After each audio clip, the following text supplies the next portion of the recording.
বিভূতিভূষণ বন্দ্যোপাধ্যায়ের গল্প ঝড়ের রাতে। যাচ্ছিলাম রাজস্থান বই আনতে ভূপেন্দ্রের বাড়ি। পড়ি নিচের ক্লাসে, বয়স 12 বছর। বই পড়ার বড্ড ঝোঁক। পাড়াগাঁ জায়গা, বই তেমন মেলে না। আমাদের ক্লাসের একটা ছেলে, নাম তার ভূপেন্দ্রনাথ চক্রবর্তী, বাড়ি নদীর ওপারে, সুখপুর ঘাট বাঁওড়। একদিন বললে তার বাড়ি 2-3খানা বই আছে। নাম কি ভেবে বললে, একখানার নাম রাজস্থান। মোটা বই না সরু? মোটা, খুব মোটা। আর যাবি কোথায়?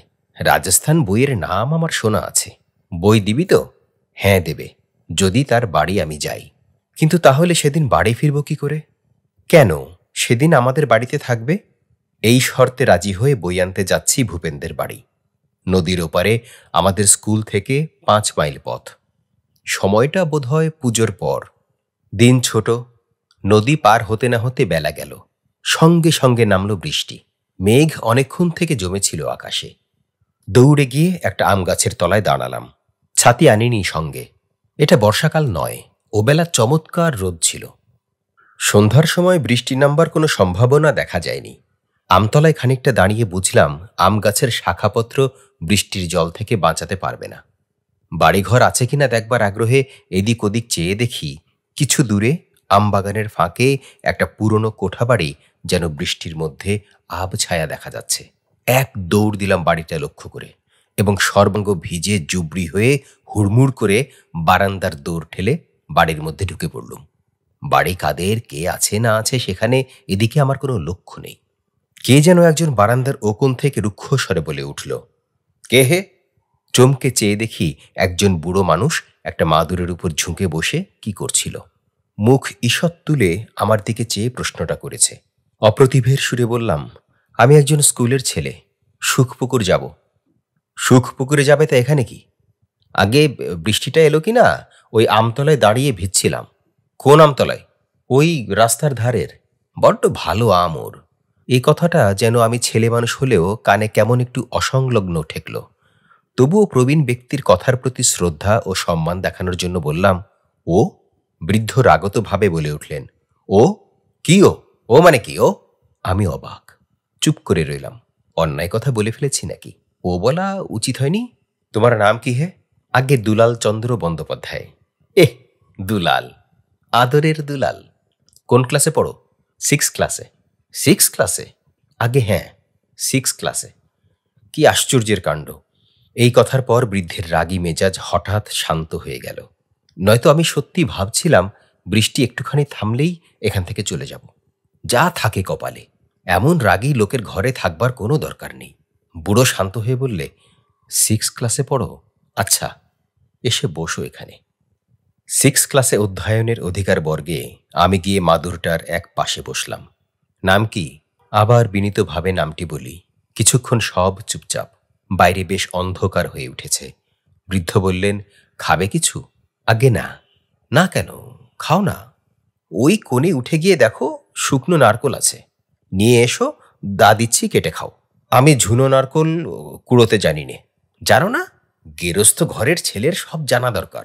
তবে খাবে কি? আর তো কিছু নেই। থাকগে, খাবো না কিছু। না না, তা কি হয়? ছেলে মানুষ, খিদে পেয়েছে বই কি। ও বেলা তো কখন খেয়ে বেরিয়েছ। সুখপুকুর যাচ্ছিলে? আগে হ্যাঁ। কেন? একখানা বই আনতে। কি বই? রাজস্থান বলে একটা বই। বৃদ্ধ রাগের সুরে বললেন, হ্যাঁ হ্যাঁ, রাজস্থান জানি। অমন করে বলে নাকি? একটা বই। ও কিরকম কথা? রাজস্থানের নাম কে না জানে? তুমিই বুঝি 6 ক্লাসে পড়ো, আর কেউ কিছু জানে না? আমার এবার রাগ হলো, ভয়ও হলো। না, এখানে আর থাকা নয়। এরকম বদমেজাজি বুড়োর কাছে কেউ থাকে? বুড়ো আবার তখনই সুর নরম করে বললে, যাকগে, ছেলে মানুষের সঙ্গে আর কি হবে বুকে। এখন খাবে কি তাই বলো। আপনিই যা বলেন তাই তো। কিছুই ঘরে নেই। আপনি কি খাবেন? আমি ওবেলার পান্তা ভাত আছে, নেবু দিয়ে তাই খাবো। এসো, ভাগ করে দুজনে খাই। সত্যি আমার বড় খিদে পেয়েছিল। কোন সকালে খেয়ে বেরিয়েছিলুম বাড়ি থেকে, পান্তা ভাতই সই।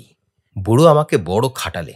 হাঁড়ি বেড়ে আনলাম ওর কথায়, কলার পাতা কেটে আনালে, ভাত বাড়িয়ে নিলে। কিছু তরকারি নেই, শুধু নুন আর ভাত। গপ গপ করে বুড়ো গিলতে লাগলো সেই ভাত। নেবু দিয়ে খাবে বলেছিল, তাই বা কই, তা হলেও তো হতো। কোনো রকমে খাওয়া শেষ হলো। আমার তখন ভয় হয়েছে বৃদ্ধ নিদ্রিত অবস্থায় আমার গলা টিপে না মারে। সুতরাং যখন বুড়ো বললে ঘুমোতে, তখন আমার মনে ভয় ও অস্বস্তি দুই এসে জুটল। বললাম, শোবো কোন ঘরে? ঘর? ঘর তো মোটেই একটা। এটা তো দালান। দালানও যা, ঘরও তাই। এখানে মাদুর পেতে নাও, ওই দেয়ালের কোণে মাদুর আছে। আপনি শোবেন না? না, আমি কাজ করছি, দেখছো না? এতক্ষণ কিছুই দেখিনি লক্ষ্য করে। এইবার একটু কৌতূহলের সঙ্গে চাইতেই তিনি বললেন, যাও শুয়ে পড়ো, এদিকে তাকাতে হবে না। আমি ভয়ে ভয়ে শুয়ে পড়লাম বটে, কিন্তু আমার চোখ কান রইল বুড়োর দিকে। আমি ঘুমুলাম না, ঘুম আমার হলোও না। শুয়ে আর চোখে বুড়োর দিকে চেয়ে রইলাম। বুড়ো কি যে করছে অনেকক্ষণ অবধি আমি ঠাহর করতেই পারলাম না। অবশেষে মনে হলো বুড়ো ছবি আঁকছে। খুব মন দিয়ে ঝুঁকে পড়ে ছবি আঁকছে। ভালো করে দেখবার সাহস আমার হয়নি। ছবি আঁকছে নিশ্চয়ই, সেটা বুঝতে পারলাম। আমারও ঘুম হলো না। বুড়ো প্রায় রাত ৩টে পর্যন্ত ছবি আঁকলে ভোরের কিছু আগে ঘুমিয়ে পড়ল। আমিও ঘুমিয়ে পড়লুম। জেগে উঠে দেখি রোদ উঠেছে। বুড়ো তখনও ওঠেনি। আস্তে আস্তে উঠে বুড়োর মাদুরের কাছে এসে দেখি মাদুরের উপর মাটির খুঁড়ি অনেকগুলো সারি সারি সাজানো, তাতে নানা রং। সরু মোটা কতগুলো তুলি একটা পিঁড়িতে কাতভাবে সাজানো। কতগুলো তুলি মাদুরের উপরে ছড়িয়ে পড়ে আছে।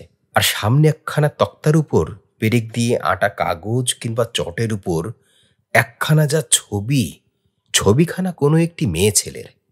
কার এমন সুন্দর মুখ, এমন বড় বড় টানা চোখ, কি জানি। আধখানা মাত্র আঁকা হয়েছে, তাও সব যেন হয়নি, কিছু কিছু বাকি আছে। কিন্তু এমন সুন্দর ছবি আঁকতে পারে এই বুড়ো, এমন ছবি যে মানুষ আঁকতে পারে, সে বিশ্বাস আমার ছিল না। ক্লাসে ইন্দু মাস্টারের দেওয়া আতা পাখি চেয়ারের ড্রয়িং আঁকি, তাও মনের মতো হয় না আমার নিজেরই। ভাবি আতা আঁকবো, হয়ে যায় যে জিনিস তাকে বেলও বলা চলে, আমও বলা চলে, হয়তো কুমড়োও বলা যেতে পারে। সুতরাং তলায় আতা বলে লিখে দিতে হয়। কিন্তু এই খিটখিটে মেজাজের বুড়ো যে এমন ছবি আঁকতে পারে, অবাক হয়ে গেলাম। বুড়োকে ডেকে বলবো সে কথা? দরকার নেই, ঘুমোচ্ছে ঘুমোক, আমার বিদায় নেবার সময় হয়েছে। কিন্তু ঘুমন্ত বুড়োকে জাগাতে সাহসও হলো না। না জানিয়েই বা যায় কি করে? আবার ভয়ও হলো বুড়োর ছবি দেখে ফেলেছি এ কথা ও না জানে। যে বদরাগী আর খিটখিটে, কি জানি, হয়তো মেরেই বসবে। বাইরে আম গাছটার তলায় গিয়ে বসলুম। আধা ঘন্টা পরে ঘরের মধ্যে শব্দ পেয়ে বুঝলাম বুড়ো উঠেছে। তখনই আমি আস্তে আস্তে পা টিপে ঘরের মধ্যে ঢুকলাম। বুড়ো মাদুরের উপরে বসে ছবি দেখছিল। চমকে উঠে পিছনে চেয়ে বলল, কে? আগে আমি। ও, তুমি এখনো যাওনি? আপনি ঘুমোচ্ছিলেন, না দেখা করে। ঠিক ঠিক, তুমি বেশ ভালো ছিলে, ভালো ছিলে। তাহলে আমি যাই এখন? আমার ছবি দেখেছ? আগে আগে। আচ্ছা এসো, দেখবে। আমি দেখলুম অনেকক্ষণ ধরে। বুড়ো বললে, কিরকম হয়েছে? খুব ভালো। ভালো লেগেছে? আগে তার বলতে, কখনো এমন দেখিনি। আচ্ছা, তুমি এখন যেতে পারো। দাঁড়াও, কি খাবে সকালবেলা? আগে কিছু না, আমি যাদের বাড়ি যাচ্ছি সেখানে খাবো। না না, তা হয় না।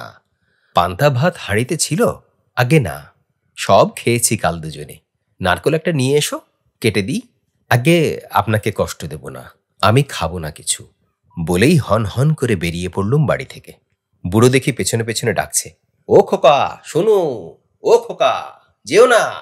আমি পিছন ফিরে চেঁচিয়ে বলি, আগে আমি নারকেল খাবো না। সেই দিনই বিকালে বই নিয়ে আসবার পথে বুড়োর ওখানে যেতে বড় ইচ্ছে হলো। বুড়োকে দেখবার জন্যই ঘরের জানালায় উকি ঝুঁকি মারি। বুড়োকে কিন্তু দেখতে পেলাম না। ঘুমোচ্ছে নাকি? ফিরে আসছি এমন সময় কে ডাকলে, কে? বললাম, আমি। শোনো খোকা শোনো। গেলাম। বুড়ো বালিশ ঠেস দিয়ে চোখ বুজে বসেছিল। আমায় বললে, আজ রাত্রে এখানে থাকো। থাকবো না। কেন? থাকো, আজ তোমাকে নারকোল খাওয়াবো, চিড়ে খাওয়াবো। কি স্নেহের সুর ওর কথার মধ্যে। সে রাতেও আমার থাকার ইচ্ছা ছিল সেখানে, কিন্তু আমার বাড়ির লোকের ভয় ছিল, না বলে এসেছি। আমি বললাম, মা বকবে। বুড়ো আমার মুখের দিকে চেয়ে বললে, ঠিক ঠিক, মা রয়েছেন, তাহলে যাও, নারকোল খেয়ে যাবে না? আমি নারকোল কাটতে জানি নে, আমার হাতে ব্যথা, নইলে আমি তোমাকে নিজেই নারকোল কেটে খাওয়াতাম। আমি চলে এলাম বটে, কিন্তু বুড়োর কথা ভুলতে পারলাম না। কতদিন, অনেক দিন কেটে গেল। বালক থেকে আমি হয়ে উঠেছি যুবক। পাথরে ঘাটার এক বড় লোকের বাড়ি যাতায়াত করি। সেখানে মস্ত বড় একখানা অয়েল পেন্টিং ছবি দেখে হঠাৎ চমকে উঠলাম। এই ছবি যার, তাকে আমি কোথায় দেখেছি? বাড়ির লোককে বললাম, ইনি কে? তারা বললে, একে চেনেন নাকি? ইনি বিখ্যাত চিত্রকর দুর্গাচরণ সান্যাল। একে নিয়ে খবরের কাগজে হইচই হয় খুব। দুর্গাচরণ সান্যাল নাম করা লোক। বড় বৈঠকখানায় যত অয়েল পেন্টিং দেখবেন সব ওর করা। ১,৫০০ টাকা নিতেন ছবি পিছু। সব বড় লোক খদ্দের ছিল। এ ছবি তার নিজের, নিজেই এঁকেছিলেন। মেঝবাবু বেঁচে থাকতে শিল্পীর নিজের ছবি অনেক টাকা খরচ করে আঁকিয়ে নেন। আপনি একে চিনতেন? আমি কোথাও একে দেখেছি, ঠিক মনে করতে পারছি নে। ইনি থাকতেন কোথায়? থাকতেন কলকাতাতে, বরানগরে। শেষ বয়সে হঠাৎ নিরুদ্দেশ হয়ে যান। এত টাকা রোজগার ফেলে বড় বড় মক্কেল ছেড়ে দিয়ে কোথায় যে চলে গেলেন তার কোনো সন্ধানই পাওয়া যায়নি। সে আজ ২০-২৫ বছর আগের কথা। কেউ খুঁজে পায়নি। খবরের কাগজে হইচই হয় তার অন্তর্ধান নিয়ে। অত নামকরা আর্টিস্ট, সে এক রহস্য সেকালকার। আমার হঠাৎ মনে পড়ল, চিত্রশিল্পী দুর্গাচরণ সান্যালের রহস্য আমি জানি। সুখপুকুর ঘাট বাঁওড়ের সেই বুড়ো, সেই ঝড় বৃষ্টির রাত্রি, সেই অপূর্ব ছবি, আধ আঁকা সেই ছবিখানা।